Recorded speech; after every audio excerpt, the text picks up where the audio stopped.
স্বাগতম। আপনি শুনছেন স্টিফেন রকাভিয়ের যুগান্তকারী বই the 7 habits of highly effective people এর বাংলা উপস্থাপন। একটা কথা ভাবুন, কিছু মানুষ আছেন যাদের পাশে থাকলেই মনে হয় সব কিছু ঠিক হয়ে যাবে।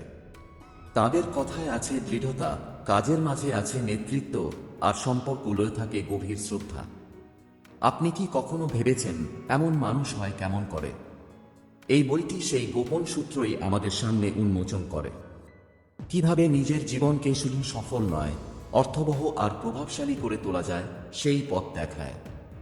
স্টিফেন কাভি বলেন, সফল মানুষদের চরিত্র গঠনের পেছনে থাকে কিছু মৌলিক অভ্যাস। এই অভ্যাসগুলোই তাদের আলাদা করে তোলে। আজ আমরা সেই 7টি অভ্যাস নিয়ে এক একটি করে প্রবেশ করব গভীরে। কিন্তু মনে রাখবেন, এই বই কোনো তরল মোটিভেশন নয়। এটা একটা জীবন দর্শন, একটা চেতনার বিপ্লব যা আপনাকে ভিতর থেকে বদলে দেবে। তাহলে চলুন শুরু করি এক অভাবনীয় যাত্রা। অধ্যায় 1, বি প্রোঅ্যাক্টিভ। সক্রিয় হন, প্রতিক্রিয়াশীল নয়। কল্পনা করুন আপনার হাতে একটা রিমোট কন্ট্রোল। এই রিমোটে আছে আপনার আবেগ, আপনার প্রতিক্রিয়া, আপনার সিদ্ধান্ত। এখন যদি এই রিমোটের নিয়ন্ত্রণ অন্যের হাতে দিয়ে দেন, তাহলে আপনার জীবনটাকে চালাচ্ছে। বি প্রোঅ্যাক্টিভ মানে কি? এর মানে হলো জীবনে যা ঘটছে তার জন্য শুধু বাইরের পরিস্থিতি বা অন্য কাউকে দোষারোপ না করে নিজেকে জিজ্ঞাসা করা, আমি কি করতে পারি? কারণ আপনি শুধু পরিস্থিতির শিকার নন, আপনি একজন সৃষ্টিকারী। স্টিফেন কাভি বলেন, স্টিমুলাস আর রেসপন্সের মাঝখানে একটা ফাঁক থাকে। সেই ফাঁকে রয়েছে আমাদের স্বাধীনতা, আমাদের প্রতিক্রিয়া বেছে নেওয়ার স্বাধীনতা। আমরা যদি প্রতিদিনের জীবনে প্রোঅ্যাক্টিভ হই, তাহলে আমরা নিয়ন্ত্রণ নিতে শিখি নিজের চিন্তা, নিজের কথা আর নিজের কাজের উপর। একজন প্রোঅ্যাক্টিভ মানুষ বলে, আমি দায়িত্ব নিই, আমি নির্বাচন করি, আমি বদল আনতে পারি।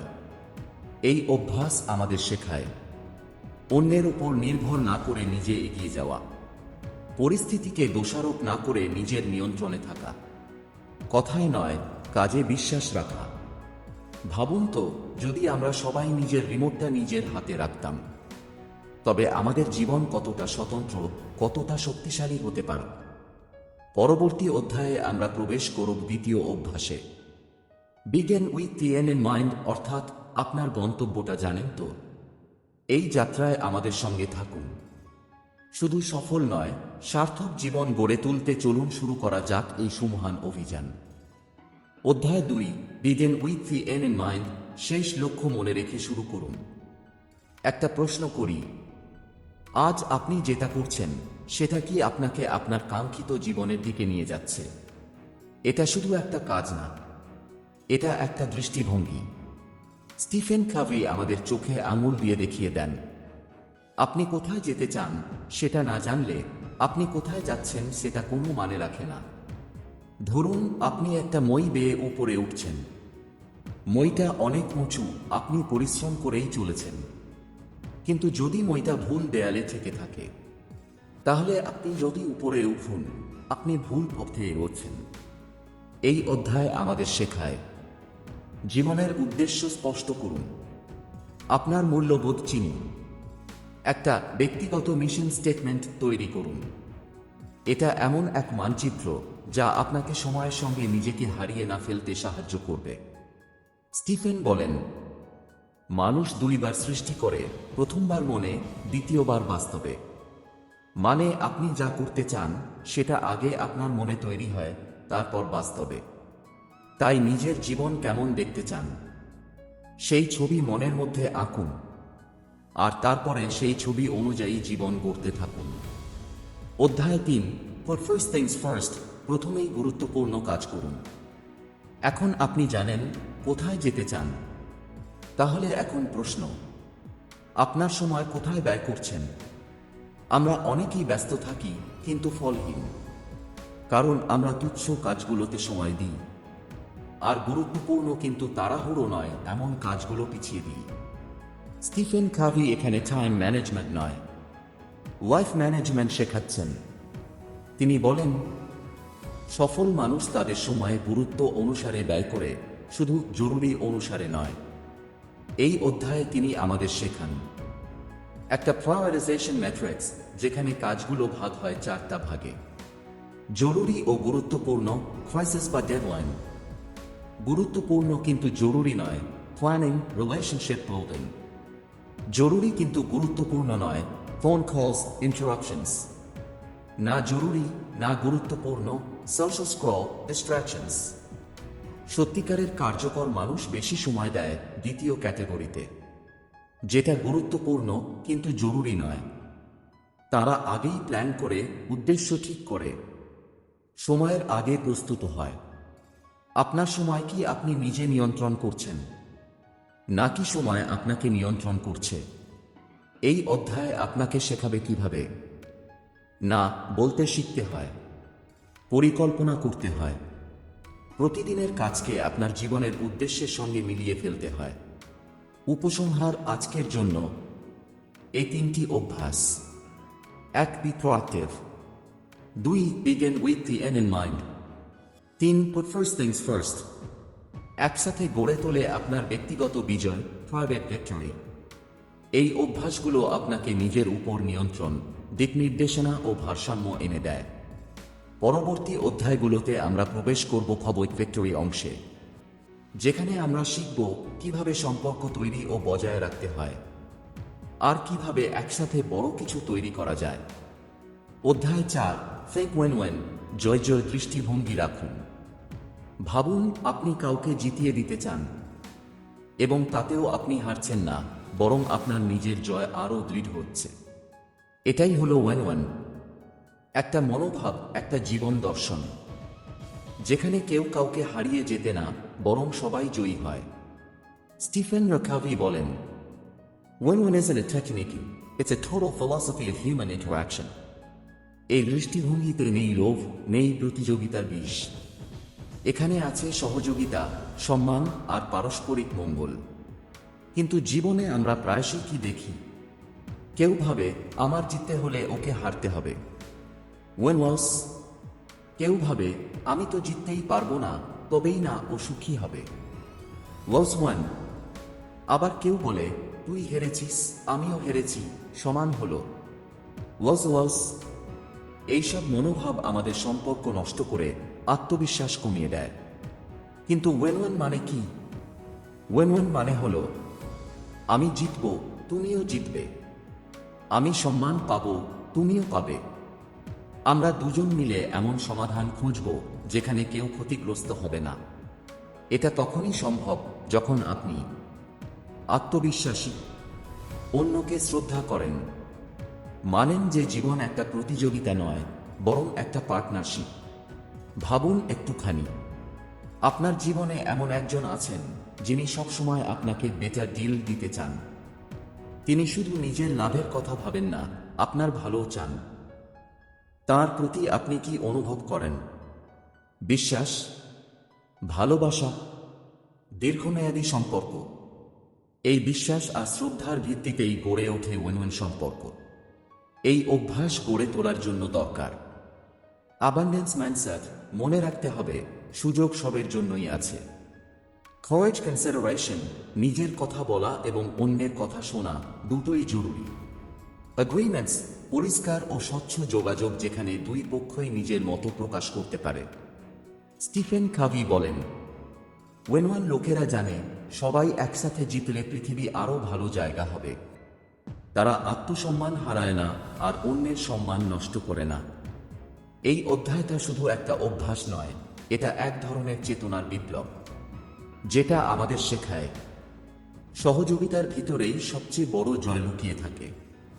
উপসংহার: ওয়েন-ওয়েন মেন্টালিটি আমাদের ব্যক্তি ও সামাজিক জীবনকে বদলে দেয়। এটা আমাদের শেখায় জিততে হলে কাউকে হারাতে হয় না, বরং সবাই মিলে জিতলেই সেটা হয় টিকসই সাফল্য।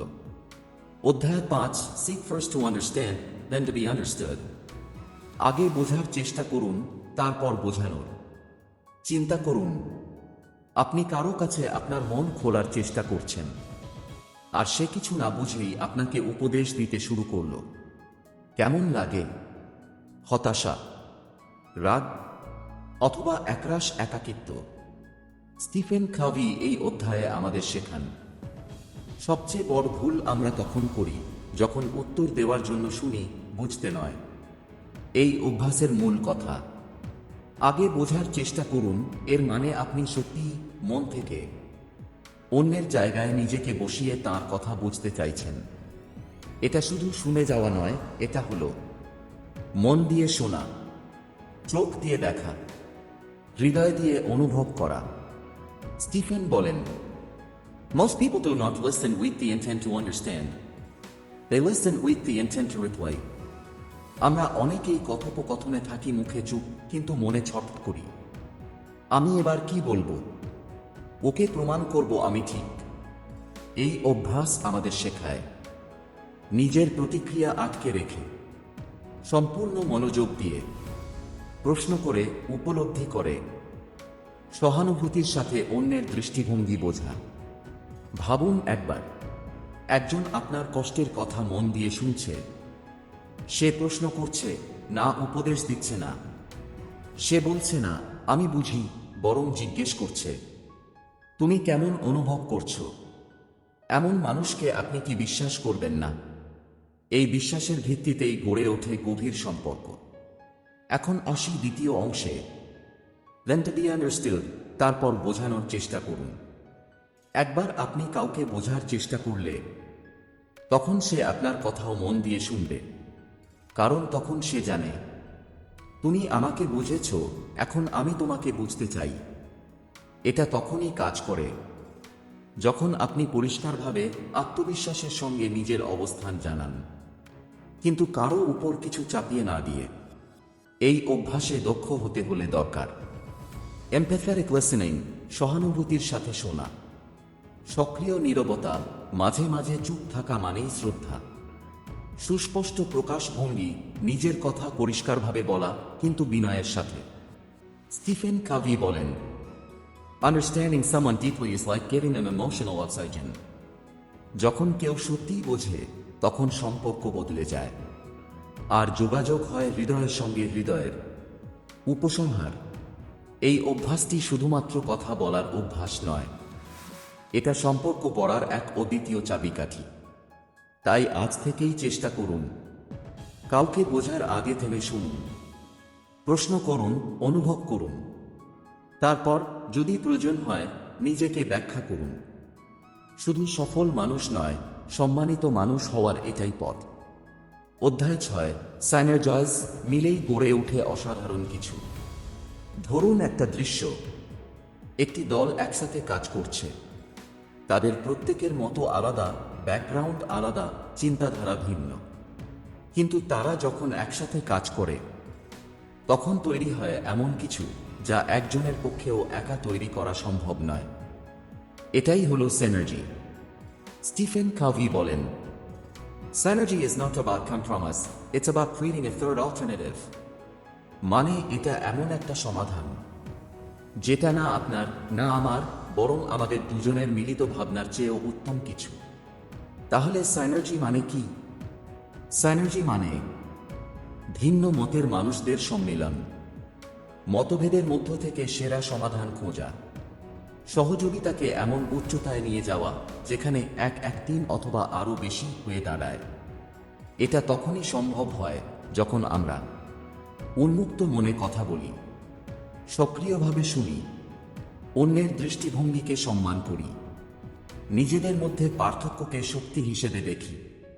উদাহরণ, ভাবুন আপনি একজন সাদা কাগজ, আর আপনার পাশে আছে কেউ একজন যিনি রং। আপনি যদি শুধু কাগজ থাকেন আর সে যদি শুধু রং হয়, তবে কি কিছু তৈরি হবে? কিন্তু যদি রং কাগজের উপর মিশে যায়, তাহলে তৈরি হয় এক অসাধারণ ছবি। সাইনার্জি মানেই সেই ছবি আঁকার ক্ষমতা। তাহলে কিভাবে সাইনার্জাইজ করবেন? স্টিফেন কাভি এই অভ্যাস তৈরির জন্য 3টি স্তম্ভের কথা বলেন। নম্রতা, হিউম্যানিটি, নিজেকে সর্বজ্ঞ ভাবা নয়, বরং অন্যকে শোনার মানসিকতা। আত্মবিশ্বাস, কনফিডেন্স, নিজের দৃষ্টিভঙ্গি প্রকাশ করার সাহস। সৃষ্টিশীলতা, ক্রিয়েটিভিটি, একসাথে নতুন কিছু তৈরি করার ইচ্ছা। এবং এর কেন্দ্রে আছে ভরসা এবং শ্রদ্ধা। শুনে মনে হতে পারে সবাই তো আলাদা, তাহলে মিলে কাজ করব কিভাবে? এখানেই আসে স্টিফেন কাভের দারুণ বার্তা। Differences are not threats, they are opportunities. যেখানে অনেকেই ভিন্ন মতো দেখলে ভয় পায় বা বিরক্ত হয়, কার্যকর মানুষরা সেখানে সুযোগ খোঁজে। তারা জানেন ভিন্নতা মানে নতুন দৃষ্টিভঙ্গি, আর নতুন দৃষ্টিভঙ্গি মানেই সম্ভাবনার দরজা। উপসংহার: এই অধ্যায়ে আমাদের শেখায়, যদি আপনি একা যান যেতে পারবেন দ্রুত, কিন্তু যদি একসাথে যান পৌঁছাতে পারবেন আরও দূরে। সাইনার্জি মানে শুধু দলবদ্ধ কাজ নয়, এটা হলো সম্মান, সহযোগিতা আর নতুন কিছু তৈরির চেতনা, যেখানে কোনো ইগো নেই, প্রতিযোগিতা নেই, আছে কেবল আমরা, একসাথে চলার আর সৃষ্টির আনন্দ। আপনার মূল্যবান সময় দিয়ে আজকের পর্বটি শুনেছেন, এর জন্য আপনাকে আন্তরিক ধন্যবাদ। স্টিফেন রাখাভির the 7 habits of highly effective people শুধু একটা বই নয়, এটা একটি জীবন দর্শন যা বদলে দিতে পারে আপনার চিন্তা, আপনার সিদ্ধান্ত, এমনকি আপনার ভবিষ্যৎ। এই ছিল প্রথম অংশ। যদি আপনি 2 নম্বর পার্ট শুনতে চান তাহলে অবশ্যই কমেন্টে জানান। আমরা খুব শীঘ্রই তা নিয়ে ফিরে আসব। এমন আরও জ্ঞানভিত্তিক বাংলা অডিও বুক পেতে চ্যানেলটি সাবস্ক্রাইব করুন, আর ভিডিওটি ভালো লাগলে লাইক দিন ও বন্ধুদের সঙ্গে শেয়ার করতে ভুলবেন না। পরবর্তী পর্বে আবার দেখা হবে। ততক্ষণ পর্যন্ত ভালো থাকুন, সুস্থ থাকুন, আর মনে রাখুন আপনার ভিতরের শক্তিটাই আপনার সবচেয়ে বড় সম্পদ। আদিবুক সেলফের সঙ্গে থাকুন, কারণ আমরা বিশ্বাস করি বই শুনুন, জীবন গড়ুন।